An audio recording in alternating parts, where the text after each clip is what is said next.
And hello good people of the internet, it is I, Tommy Kelly, and this is Adventures in Woo Woo. And in this episode I want to talk a little bit about banishing and general kind of clearing, be that of your person or your surroundings.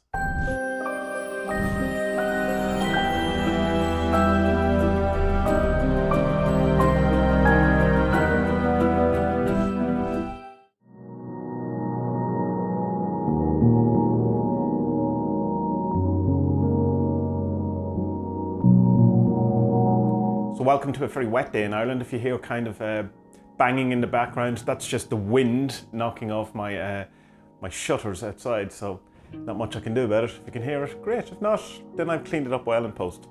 So in this episode I want to talk a bit about banishing, and it's a topic that's talked an awful lot about in occult and magic circles, sometimes too much, and I just want to give you my kind of thoughts around it and what I do. And this all stems out of an experience I had a couple of days ago where I went to a salt room. Now, a salt room, if you're like me, you've no idea what a salt room is. I kind of had a kind of vague kind of notion that it was something, you know, you go in and be all those Himalayan salt lamps, or it would be a bigger version of something like that. But it's not quite that, even though there was a couple of Himalayan salt lamps in there. Now I have them all over the place, I like them. I don't know how effective they are, but I like the kind of feeling, or the kind of, the look of them, I suppose, more than anything. Though when I am hungover, I can see like a radiance coming off them, or a pulsing or whatever, which you can see if you ever try to video it. You can see the same sort of thing, only I could see it in real life. So we went to myself, my wife and my son went to the local salt room. It was because he's had a bad cough a couple of weeks, and we just heard it was really good for coughs. And so we went in, and it's kind of like a sauna in a sense, or something like that. Well, it's not warm, although it's not cold. Like there's a heater there, but it's not like heat like a sauna. And then you go in, there's lovely, you know, spa music playing and all that kind of new age music that's going on, and it's fine. And there's nice IKEA seats with the, you know, the extra stool thing that you can put your feet on. And then all of a sudden the lights kind of get a bit more ambient, and then literally a fan comes on and salt starts spraying into the room. And this is very weird, but it's immediately you can feel the effect in it, and you just kind of feel the air around, and it feels like you're beside the sea. That's the best way to describe it. But as the whole session goes on, the room is fairly filling up with salt, where you're covered in kind of white. The floor has definitely got salt all over it, and you can definitely feel the change in the air. It's thicker, or it's more salty air or whatever. I enjoyed it. I have to say, I really enjoyed the experience of it. You know, I could feel myself in good form from it, you know, and kind of getting a bit of a buzz from it or whatever. Not in a kind of huge, like, oh, bliss or anything like that, but like a nice kind of, this is enjoyable experience.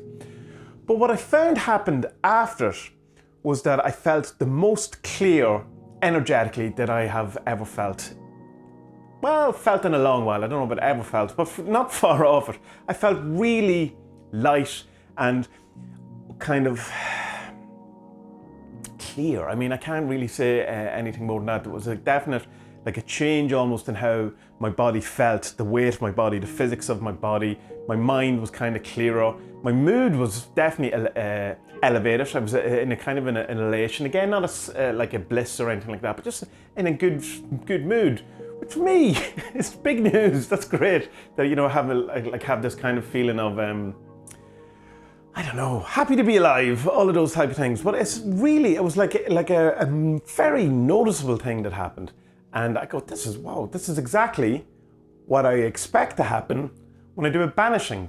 Now, it's interesting to know that it is salt, and salt is used an awful lot in banishing, and particularly you see, you know, on TV and in certain different areas, you see them, you know, making the magic circle with salt, or, you know, if you're a Supernatural fan, they shoot rock salt with the shotgun, or you have it, as I point to my door that you can't see, you know, they'll block up doors and passageways with salt. So there's obviously the lore is there to do with salt as being a thing that kind of wards off demons, or doesn't allow things to pass. And there's definitely a cleansing element to it that we know from doing things like having a Epsom salt bath is great for your muscles and all this kind of things. And salt in general is used as a kind of a clearing thing. So it's not really that shocking that that kind of experience would, or that kind of effect would come from being in a salt room, but I just didn't expect it to be that much. It's like when you get smudged, say, by sage, and I'm going to go through some stuff, different bits and pieces of how I would do other types of banishings. That's kind of what I was looking for when I sage myself or Palo Santo myself, that kind of feeling of that clearness that I got from the salt room is what I was kind of expecting from, you know, when people talk about smudging in the room. The room itself, the salt room, you could feel was very clear as well, particularly towards the end. But you're not going to get a full kind of clearing of the room in that way because there's so many people coming in, out, and it's a public space and all of that kind of stuff. But it would definitely be something I'd think about if there was like something really bad energy in a room. I'd get a fan and start blowing some salt into the room and see if it cleared it. But anyway, yeah, so I'm going to go back. I'm going to do a number of sessions on it. It's not cheap, it's not expensive though either. And if I travelled about, I probably would get it cheaper.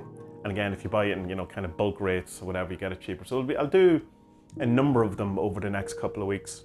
The more you do, better to get more of them you do, the improvement you get on your skin and stuff like that as well. And as I have these things, as I said in the last video, on my eyes, which is massively cleared up, because not through magic, unfortunately, because I got a new cream. It's going to be great for my, you know, the skin and kind of all this, and if I can help mood and all that, I'm all for it. It's meant to be great for anxiety in general, so if that's something that troubles you, then have a think about doing these type of things. If you feel that you're surrounded by negative energy or you want to get cleared, go to a salt room. I really can't say enough good things about it. Now, I'm going to move to a different part of the room, and I'm going to go through some of the more typical or standard kind of things that can be used to do a kind of a banishing or smudging or that sort of thing. So over to other topic. So the first thing I want to talk about is sage, and this is probably the most well-known of all of the smudging or banishing or clearing type things. It comes in many forms, well, not really many forms, but it comes in many kind of different types of bunches, and you can get them big or small or all of these things. It's essentially you just burn it and you go round the corners of the room. People actually have different kind of ideas about it. Some people think you should have the windows open to let the bad spirits out. Some people think you should close it and kind of, you know, fumigate the room. All of that kind of different ideas. Try it yourself, different ways, and see which way it works best for you. I like burning it and having it in a kind of in this kind of container, which I got from William. Thank you very much, William. And then just kind of wafting it across that kind of way. I don't find it super effective, I have to say. I like the smell of it, and I enjoy the kind of ritual of it, but it doesn't really clear rooms for me in the way that I would like it. I like it how it's become a common enough thing that it doesn't seem weird if people come in and you go, oh, there's a smell of sage. You go, oh, it's just smudging the air. So that's kind of cool in that kind of way. But it does turn out to have kind of antibacterial or antiviral or antifungal or one of those things kind of going on with it. I read a study recently just all about that, that's saying that it does have this kind of anti-germs in some form. I don't exactly know which ones, and I probably should have looked it up before I did this, but I didn't, so there you go. Now the next one that you probably do know as well is Palo Santo. Now Palo Santo means holy wood, and not St. Paul, as you think it would from someone who doesn't speak the language. I really like this. I really much prefer the smell of this than I do of the sage, and I would kind of use this more. I have a shredded Palo Santo that you can put on like your charcoal sticks and that kind of stuff, and that's really nice. Although it burns very, very quick and it's very smoky, so it's, you know, more intensive work when you're trying to get the demons out of the house and that kind of stuff. But it's really nice. Someone told me recently that what you should do is sage first to get rid of the bad stuff, and then use Palo Santo to call in the good stuff. And I like that idea, but I don't know what the precedent for it or the history behind it or whatever. But I do like the Palo Santo as a kind of a clearing agent. Next we have some dragon's blood resin. This is kind of when you need to do some serious removal of negative energy from around you or in a room or something like that. It's a very irony type smell. It's expensive enough, so it's not something that you could use kind of daily. Very smoky. It melts kind of into a kind of a blood consistency, which is really nice. And it's good. I used to use it as a general incense until I was informed that it's, you know, by by people who know that it's a heavy hitting job and that you should only use it sparingly. So it's good though. It's an acquired kind of smell though. This stuff is not cocaine. This is a powder, and it's a Sepherion powder that I bought online for banishing. And I don't know what's in it other than there's definitely some sort of talc in it. And you're meant to like sprinkle it over the place to do it. It seems gimmicky to me, and I have not found any kind of effectiveness. But you see an awful lot of this kind of stuff on the go. So we also have rosemary. Rosemary is really good for protection and really nice incense to burn, if you like the smell of rosemary. And it's really good. I find that very effective. And it's very good to use rosemary plants as a general protection around your house, in your room, in your office, those type of things. And it's good for clearing energy and all of that kind of stuff. Amber is really good. Now it's not definitely a known one for banishing or clearing, but I like it. I got all of this when I was going through my Necronomicon, the Simon Necronomicon phase, because you need to use amber to protect yourself from the Watcher, or to call your Watcher, or in some way feed your Watcher. So I got loads of amber. It's really nice and worth checking out. So the very last one I want to talk about is probably the most witchy, or the most kind of magic-y, if you want, in that kind of very stereotypical way, and that is some black salt. And black salt is used in a lot of kind of spells to kind of ward off evil or to get rid of negativity and stuff like that. It's good for putting on like doorways on your front door and brushing it away, and as you brush away energy, or throwing at people if you so desire and stuff like that.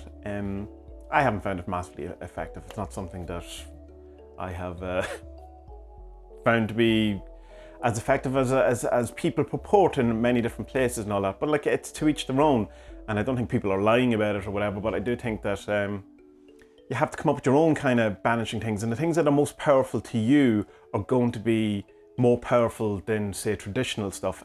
My opinion, I am a chaos magician, and that is my approach to things. Other opinions are always available. The best banishing, though, of all of those things, or the best clearing in a kind of physical sense. You can do things like the lesser banishing ritual of the pentagram or the star ruby and all of those things, and they're more kind of spiritual based and stuff like that, and have their place, but are definitely talked about, and their effectiveness is overstated, in my opinion. Apart from the salt thing that I talked about earlier on the salt room, cleaning your room, cleaning your area, cleaning around you, having a shower, cleaning yourself, doing all that is just by far, in my opinion, the best banishing or clearing you can do. Particularly clearing any mess or clutter that is around you in your workspace or your the area that you spend an awful lot of time. I remember talking about this on Reddit a long time ago, and a couple of people got really annoyed about me saying it, in the sense of that it felt like I was being like a parent figure telling them, go clean your room. And I was going like, well, first of all, what age are you that that's still relevant to you? And yes, go clean your room. Like, I mean, I know it's Jordan Peterson's kind of trademark and his mantra and stuff like that, but it's so true. And it's like, I mean, he didn't come up with it. It's not like the first person in the world to ever mention cleaning your room as a kind of clearing or organization of your brain was Jordan Peterson, certainly not. But yeah, that, like, before you do anything, before you think you're cursed, before you think you're there's negative energy, before you think that your room is haunted, before you think your house or whatever, clean it, like proper clean it, not just make it less messy or whatever. Actually get the mop out, the hoover out, and clean your windows, do all the things, that all kind of stuff. But the mess itself can be quite it can kind of fuck with your brain a bit, and it can kind of make you feel like your thoughts become a bit messy and stuff like that. So that would be my suggestions about banishing and clearing an area. And I will say though that since I've moved into the office, into my new office or whatever, I still haven't settled in it, and this thing is it's on my brain a lot, and I don't think it's trying to necessarily remove the previous energy, but it's kind of to install my own energy into the place, so it still feels like someone else's space. And I think when you do things like banishing and all that, you do have to kind of think of what then, when you create a vacuum, what are you going to bring into it? So I like that idea of the saging it, and then the Palo Santo, sage, get rid of the bad stuff, Palo Santo, bring in the good stuff. So I like that idea, even if that kind of doesn't make sense with those two items, that kind of material, but to think when you banish, what you want to bring in, what is it that you want in your space, rather than just what you not want out of your space. That we have all this kind of, in magic and the occult, where we talk about banishing, getting rid of, but we never talk anywhere near as much about what do we want? What do we want the energy of the room to be like? And how can we get that? What type of things can we do to make it feel like the way we want, to make it feel safe or homely or yours, whatever it is. And that's where the whole thing of bringing in your power items, like things that are your things that make you feel safe, or yourself, to surround yourself with your stuff, like your books or statues or whatever it is that is your power items, in the sense of to make it your space or make it your type of thing. So banishing, there's a whole section on the website on Adventures in Woo all about banishing if you want to get into it more, or you want more links, or you want other opinions.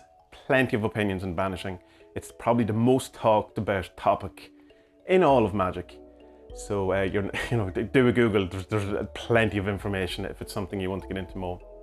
But I do implore you to check out a salt room if there's one near you, and think of it as a banishing, and all the other benefits that come with it. That is kind of seen as, that's why people go to it normally. Go as a magician and see what you get out of it, because I reckon you will get something out of it, if my experience is anything to go by. So, good people of the internet, until our next adventure, be well.